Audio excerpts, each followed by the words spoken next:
लोक शिक्षण संचालनालय मध्य प्रदेश द्वारा एक अतिथि शिक्षक के संबंध में महत्वपूर्ण आदेश जारी हुआ है, जिसमें शाला प्रभारी जीएमएस पोर्टल पर नामांकन एवं रिक्तियों की जानकारी किस प्रकार से अपडेट कर पाएंगे। इस वीडियो में ऑनलाइन पूरी प्रोसेस बताई जाएगी।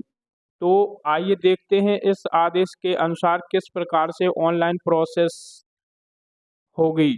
तो जीएमएस पोर्टल पर नामांकन एवं रिक्तियों की जानकारी अपडेट की जानी है, वो भी तत्काल यानी 6/11/2024 को अनिवार्यतः यह जानकारी अपडेट की जाए। जैसे कि आप देख पा रहे हैं 6/11/2024 तक।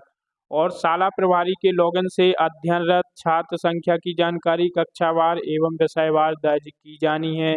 प्रत्येक शाला में विद्यार्थी संख्या एवं सेक्शन के आधार पर शाला प्रभारी द्वारा आवश्यक रिक्तियों का दिनांक 6/11/2024 तक अनिवार्यतः अपडेशन किया जाए। अन्यथा की स्थिति में अतिथि शिक्षक उपलब्ध नहीं कराए जा सकेंगे। यदि किसी शाला में शाला प्रभारी का नाम दिखाई नहीं दे रहा है तो जिला शिक्षा अधिकारी या विकासखंड शिक्षा अधिकारी या बीआरसी को अवगत कराकर तत्काल स्वयं को शाला प्रभारी के रूप में दर्ज कराएं। उपयुक्त जो कार्रवाई है वो तत्काल किया जाना सुनिश्चित है। इस प्रकार से आज यह आदेश अतिथि शिक्षकों के संबंध में हुआ है। अब आइए देखते हैं पूरी ऑनलाइन प्रोसेस। इसके लिए आपको किसी एक ब्राउज़र को ओपन कर लेना है, मोबाइल में या कंप्यूटर में, जो आपके पास उपलब्ध हो सके।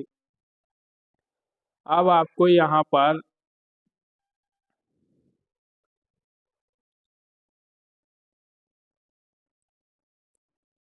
जैसे ही आपने यहाँ पर किसी एक ब्राउज़र को ओपन कर लिया है तो यहाँ पर आप जीएफएमएस पोर्टल लिखना है। जीएमएस पोर्टल आप जैसे ही लिखेंगे तो इस प्रकार से अतिथि शिक्षक प्रबंधन प्रणाली यहाँ लिखा हुआ आएगा। इस प्रकार से अगला पेज अतिथि शिक्षक पोर्टल का होम पेज ओपन हो जाएगा। यहाँ पर कुछ आवश्यक सूचना आ रही है कि साप्ताहिक जो समय सारणी निम्नानुसार है। इस प्रकार से जीएमएस पोर्टल पर रिक्तियों का प्रदर्शन किस दिन को होना है और शाला विकल्प चयन करना किस दिन से किस दिन तक, यानी इसमें पूरा डिटेल दिया गया है। अब साप्ताहिक अतिथि शिक्षकों की काउंसलिंग की जानी है। यहाँ पर आवश्यक सूचना भी आयुक्त लोक शिक्षण संचालनालय मध्य प्रदेश द्वारा जारी कर दी गई है। आइए आपको यहाँ पर क्रॉस पर क्लिक कर देना है। अब लॉगिन पर क्लिक करना है। लॉगिन पर आप जैसे ही क्लिक करेंगे तो यहाँ पर यूजर नेम और पासवर्ड आ जाएगा फिल करने के लिए। तो आपको यूजर नेम में अपनी यूनिक आईडी और पासवर्ड में जो आपका एम शिक्षा मित्र वाला पासवर्ड है वो यहाँ पर फिल कर देंगे। फिल करने के बाद आपको लॉगिन बटन पर क्लिक करना होगा।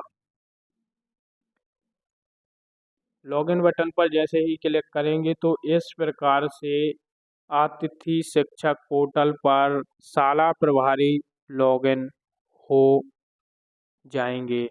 अब आपको यहाँ पर ऊपर देखेंगे तो होम प्रगति report, mobile number change request report, अतिथि शिक्षक ज्वाइनिंग और नया जो ऑप्शन ऐड किया गया है वो वैकेंसी वेरिफिकेशन। सिंपली इस पर आपको क्लिक करना है तो गेस्ट वैकेंसीज वेरिफिकेशंस वाला ऑप्शन खुलेगा। यहाँ पर आपको क्लिक करने पर तो यहाँ पर आप देख पा रहे हैं कि 3 सेक्शन में जानकारी दी जानी है। यानी एक पहला जो सेक्शन इसमें दिया गया है 1 से 5 तक। अगर 1 से 5 तक स्कूल है आपका तो 1 से 5 तक जो कक्षा 1 में, 2 में, 3 में, 4 में, 5 में कितनी छात्र संख्या है, इस प्रकार से यहाँ पर आपको फिल कर देना है।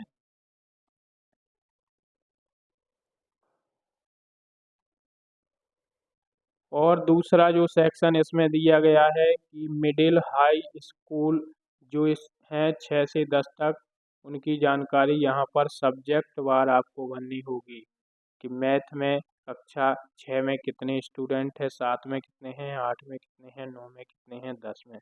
इसी प्रकार से biology, Hindi, English, Sanskrit, Urdu, social science,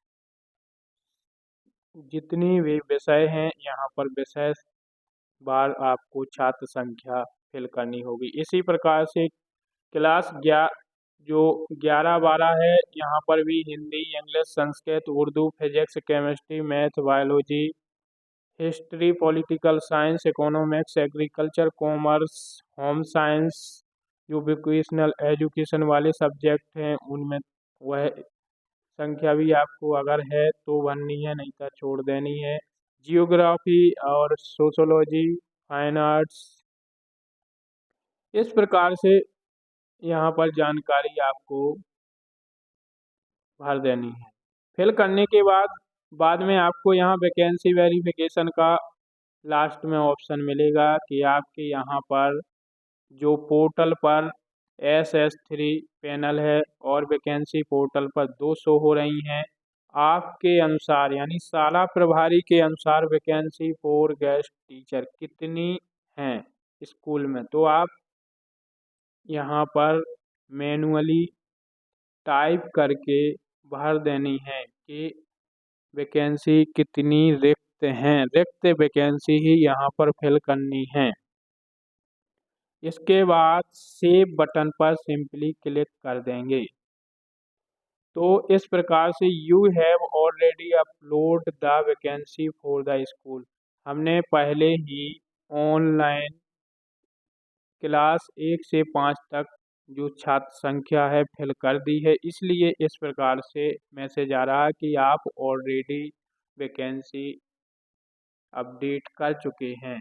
आप पहली बार करेंगे तो यहाँ पर सक्सेस का मैसेज आ जाएगा कि आपके द्वारा वैकेंसी अपडेट कर दी गई है सफलतापूर्वक। तो इस प्रकार से आप आसानी से यह जानकारी अपडेट समय सीमा के अंदर कर सकते हैं और समय सीमा इसकी केवल एक ही दिन दी गई है, यानी 6/11/2024 तक, अनिवार्य तक, यानी बुधवार इसमें जो साप्ताहिक शेड्यूल जारी किया गया है अतिथि शिक्षक काउंसलिंग का, यानी बुधवार को वैकेंसी अपडेट होना है और इसके बाद गुरुवार से लेकर शनिवार तक अतिथि शिक्षकों द्वारा विकल्प का चयन ऑनलाइन काउंसलिंग के माध्यम से किया जाना है और रविवार को मेरिट लिस्ट यानी जिस शाला के लिए जिस अतिथि शिक्षक का आवंटन हुआ है उनका यहाँ पर नाम आ जाएगा। इसके बाद सोमवार और मंगल को ज्वाइनिंग की तिथि रखी गई है, तो अतिथि शिक्षक रिक्वेस्ट डालकर सोमवार मंगल को स्कूल में ज्वाइन कर सकते हैं। तो इस प्रकार से ऑनलाइन शाला प्रभारी विषयवार जो नामांकन है और रिक्तियां हैं जो आपके विद्यालय में, वो आसानी से सेव कर सकते हैं। तो आशा है कि जानकारी आपको अच्छी लगी होगी। तब तब तक के लिए